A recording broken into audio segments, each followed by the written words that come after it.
So the first question I have for you today is this.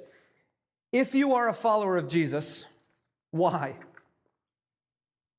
Think about this. Why did you become a follower of Jesus? Why are you still a follower of Jesus? Why is it?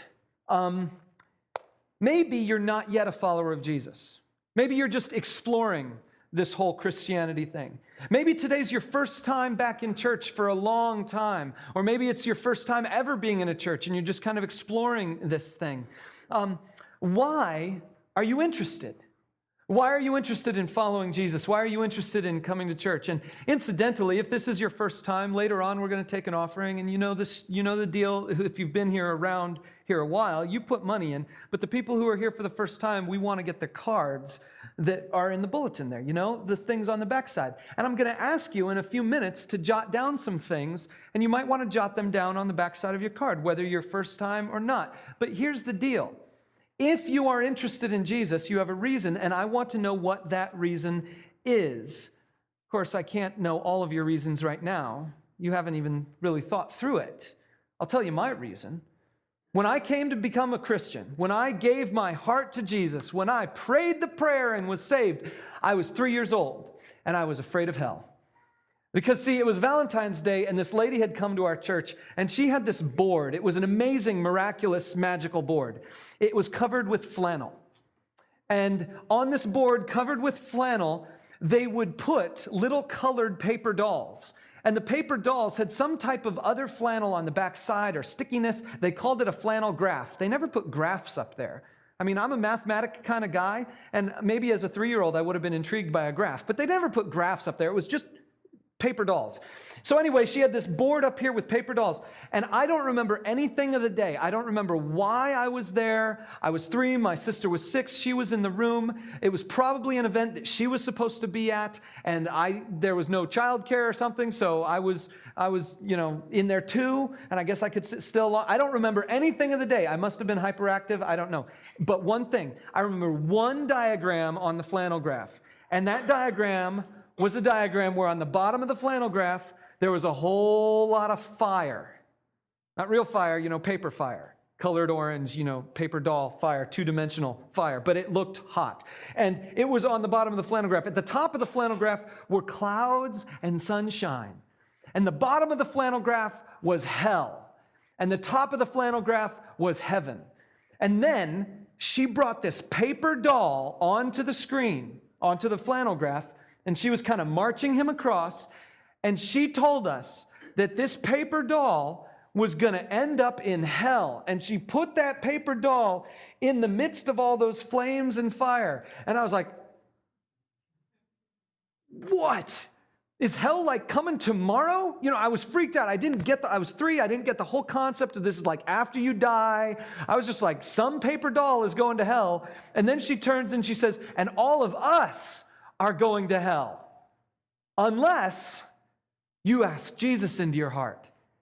And then she took another paper doll and she took it up to heaven, I think. I'm kind of remembering most of this stuff. But I remember the doll in hell. And I thought, that is not what I want. And I went home right after that, and the first thing I did, I came through the door, and I went to my mom. She was in the kitchen. She had her hands elbow deep in like dish soap or chicken or something, and so she's all like, she's all kitchen-y. And I said, Mom, I want to ask Jesus into my heart. And she goes, your dad, go talk to your dad. And so he was in the other room, so I went and talked to my dad, and he asked me some questions, and he verified that I had some kind of clue what I was talking about. And for me, it was all heaven and hell. There's fire. There's flames of fire. I don't want to be in that. And then there's this cloudy place, and I'm cool with that. That seems like it's a whole lot more soft and nice than that whole fiery thing going on. So and so he asked me some questions, and we prayed together. He said, this is how you ask Jesus into your heart. You pray. And so I prayed, and I said, Dear Jesus, I'm sorry for all the bad things that I've done. And I was 3. I had a long list. I'm sorry for all the things that I can't remember that I must have done. And would you come into my heart? And it was like a mate. No, there was no lightning bolt moment after that. It was just like, okay, got that taken care of. So now, whenever hell comes, if it's tomorrow or if it's next week, I'm good. And, as a 3-year-old, that was just basically it. So then later on, as I grew older, I remember I saw these little paper tracts. They were called chick tracts. And I don't know if you're familiar with the word tract, but a tract is like a flyer or something that is used to try to convince you of something. And this was made by this company called Chick, and they were these little paper booklets that were about like that tall and that long, so like a little comic book. And as you'd flip through these things, they were all in black and white, except for one page inevitably had red on it. And it was the page of hell. And so it was all black, and it was this picture of this guy, and there was always one page in every one of these tracts where there would be this dude surrounded by Satan, a guy with a pitchfork, and then all these demons with really pointy fingers, and they'd be like grabbing at the guy and eventually carrying him off and dropping him into hell, the only place in the whole book where there was red, fire. And they'd drop him into hell, and then at the end of the book it was like, and if you want to avoid this, ask Jesus into your heart, and you can be saved. Have you been saved? And I was freaked out every time I saw one of those books. Then I made it to high school. And in high school, we began sharing our faith with our friends. And we were given a different booklet. And this booklet was much more tame. It had a white cover and purple ink. And it was called Knowing God Personally. And the whole book is asking you, do you want to have a relationship with God? Well, there's a problem. Sin makes it so that you can't get to God.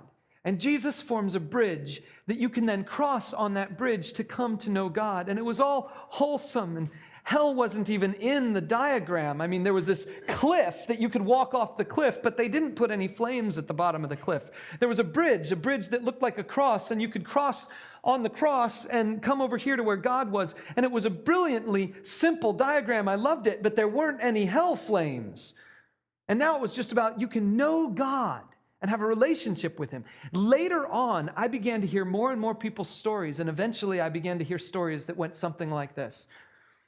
I was driving in my car, just absolutely strung out with sadness over all the pressures in my life. I'm a single mom, and I've got kids I'm taking care of, and I've got a car payment and a house payment, and the guys left me, and I'm all by myself trying to make it on my own, and then the headlights are coming down the road towards me, and I just throw up my hands and say, Jesus, take the wheel.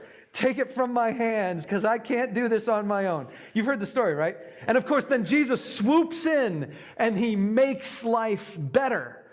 And all of a sudden, we're in a new category. It's like, okay, now I asked Jesus into my heart to avoid hell. Some people ask Jesus into their heart to get to know God. And then all of a sudden, now we're in this new phase. I'm going to commit my life to Jesus so He can make it better. And then that story repeats itself. I heard another story. A guy told me once, he's like, I was addicted to drugs and alcohol, and I was absolutely run down with all this stuff. My life was crumbling until my wife came and confronted me and got me involved in a 12-step program. And the first step is to admit that you need help, and the second step is to look for a higher power. And I picked Jesus as my higher power, and He came in and saved my life, literally. And his story is that Jesus made his life better. And we hear those stories time and time again. In fact, I teach that. It's our church's mission statement that we exist to simply help people discover the full life of Christ. The full life that's possible to us in Jesus. That sounds a whole lot better than the empty life that is implied by the other side of that phrase. So even I teach people, ask Jesus into your heart, receive Jesus, make a commitment to Him. He makes life better. The problem with that is that if we look at what Jesus has to say about the kind of life He offers to us, we can only use the word better if we're willing to redefine 90% of it. We can only use the word better if we're willing to reimagine better. If I'm honest with you, my definition of better doesn't line up with Jesus' definition of better. My heart, natural, desire definition of better goes something like this. What does a better marriage look like for me? Well, earlier this morning, I taught this at the 9 o'clock service, and my wife was sitting right over there, and I'm thinking, okay, great. Now I'm going to tell her what better life looks like for me, if I'm just being honest. But I said it anyway. It goes something like this. If I do something for her, she receives it with joy. If she does something for me, it's the right thing. She picked the right thing to do for me. If I give her a gift, it doesn't matter if it's the right one or not. She loves it. If she gives me a gift, it's the right one. If I ask her to do something or to change in some way, she says, oh, that's right. I've been meaning to do that. Thank you for reminding me. And if she asks me to change, after a couple minutes, she comes around to my way of thinking. And so if I'm honest with you, a better marriage means that all the time I interact with her, my expectations are being met. And it's all working out. And when we have a conversation, it makes sense. And there's no weird tangents of going down other bunny trails of conversation. It's just always everything we ever talk about on my side and on her side. It all just makes sense. And if I'm going on a bunny trail, she goes with me. And if she goes on a bunny trail, she stops. And, things like that. If my marriage is better, that's what I'm imagining. If my kids are better, then that just means they do what I ask them to do faster and better and with a smile and a hug. And that's what I'm talking about. If my job is better, it means that everything I'm investing my heart in comes to fruition and works. And my car, if my car is better, it doesn't matter what it is now. It just means that it's got better gas mileage and it drives faster and it looks cool. Just this last April, we bought a new car. We felt like we had to. We'd been saving up some money. My Jeep died. We had to get something to replace it, and we ended up doing some research and found out that we should get a car. So we got it. We got this car, got an amazing deal on it. I'll tell you about my own financial life some other time. But we got a good deal on it, felt really proud of it, and then you know what happened? The day we drove it home, I'm looking at all the other cars on the road, and I'm seeing so many cars that are better. Now, we got a good car. I love the car, but I'm seeing so many cars that are better. If I'm honest with you and with myself, my description of better is entirely selfish. It's all about me. And if we look at Jesus' definition of better, it's something completely different. Take a look with me at Mark chapter 10. Mark 10:29 is where we're going to be.